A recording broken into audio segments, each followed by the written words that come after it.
پنځمه مسله دا د عزتمندو ایصال ثواب.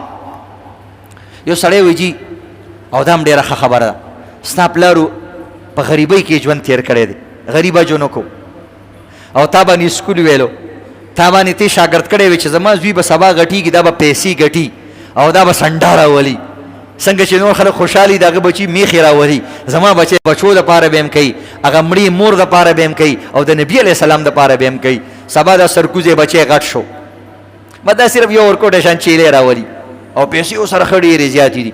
ټیک ده تا باندې لازم نه ده، بلکل یې مه کوه، خو نه کم پلار چې تا باندې سکول مدرسه دوکان دا ویلی دی، هغه پلار دپاره خو م یو حصه ورولېږه، به دا وایي زه میخه راولم، زه غوا راولم، زه د پلار دپاره بیل ګډ راولم، یو پکې د محمد رسول الله دپاره راولم، ځکه چې محمد رسول الله به زه پیدام نوم او زما دپاره بیا قرباني کوله. هی هی یو سړی پیدام نه او د هغه په عشق کې ته قرباني کې، دا څومره زیاته مینه ده. نبي علیه السلام به د امت دپاره په هغه وخت کې موږ پیدا نه وو، زموږ دپاره به قرباني کوله. ته وایې زه د محمد رسول الله دپاره قرباني کومه، اگر چې هغه ته زما د قربانۍ ضرورت نشته.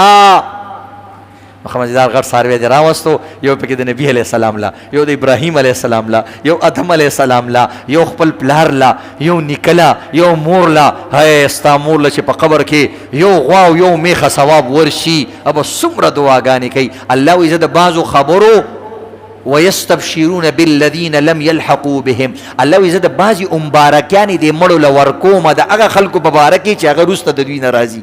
دا د قرآن آیات دی، وایي بعضې مبارکیانې ورکومه چې هغه زوی دې نه دی، اچا سره چې خو د عادت مالک شاګرد و، هغه خو ظالم بچی او داسې تکړه شوی دی، میخې حلالوي، بس پلار یې خوشحاله شي.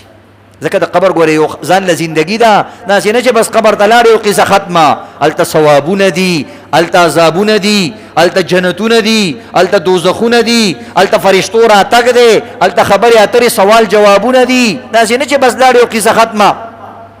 نه نو دې وجې نه عزتمندو د خپلو مور او پلار او د هغه دپاره کوه. خو د دې دوه صورتونه دي، دې غوښه باندې به څه کوو؟ د مړو دپاره شریعت قرباني دومره اسانه کړې ده چې یو انسان وایي جي زه داسې چل کومه یو چیلی وس مې کېږي، خو زما زړه کې ارمان دا دی چې ټول پیغمبران، ټول صحابه، زما ټول سلسله نسب او فلانې فلانې دا ټول پس یو چیلی حلالولی شم. موږ ورته بلکل ویلکم، راځه بلکل یو چیلی ټول امت دپاره هم چې کوم دی حلالولی شي، ځکه دا اصل کې ستا د طرف نه قرباني ده. نو ته خو یو یې که نه، نو دا قرباني اصل کې د یو د طرف نه شوه، وروسته ته هغه ثواب صرف هغوی ته بخې. هغوی له خو غوښې نه ځي که نه، غوښې ته خو ته پرلت وې خورې که نه، جي چا سره به لم نه لم وله د ګاونډیانو نه راوالی وې خورې، نو دا خو هم ستا قرباني ده اصل کې. ثواب یې چا ته ورسېدو؟ پیغمبرانو ته، صحابو ته، مړو ته، عزیزانو رشتہ دارانو ته.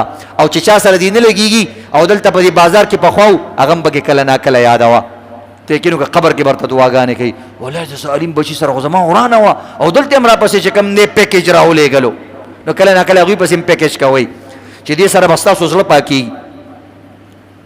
البته عزتمندو بعض وخت کېدای شي چې یو سړی وصیت وکړي، بیماري که نه، پلار، ورور، تره، وایي هلکه څه پته مې نه لګېږي چېرته خپې اګرې ته نه کړم او پته نه لګي چې دا اختر به مې نصیب شي که نه، خدای چیلی مې راوستی دی، یا زما د طرف نه بچي یو قرباني وکړه، ګورې د نه هېر نه شمه، په پیله اختر مې چېرته هېر نه کړي. ورته نه بابا چې څنګه وصیت یې وکړو، نو چې وصیت یې وکړو دا قرباني چې ته اوس کې دې کې بس صرف یو کس شریک دی، دې کې به ورسره بل کس نه راولې، دا داسې ده لکه د هغه قرباني، ځکه هغه په خپله کړې ده، په خپلې وصیت کړی دی، دې کې به ورسره نیا نیکه او نور کسان نیکان خلق به ورسره نه شریکې. که ته د خپل طرف نه کې بیا پکې زر کسان هم شریکوه، خو که هغه درته وصیت وکړو بیا به پکې صرف اور صرف دا د هغه د طرف نه قرباني. په دې فرق باندې پوه شوئ؟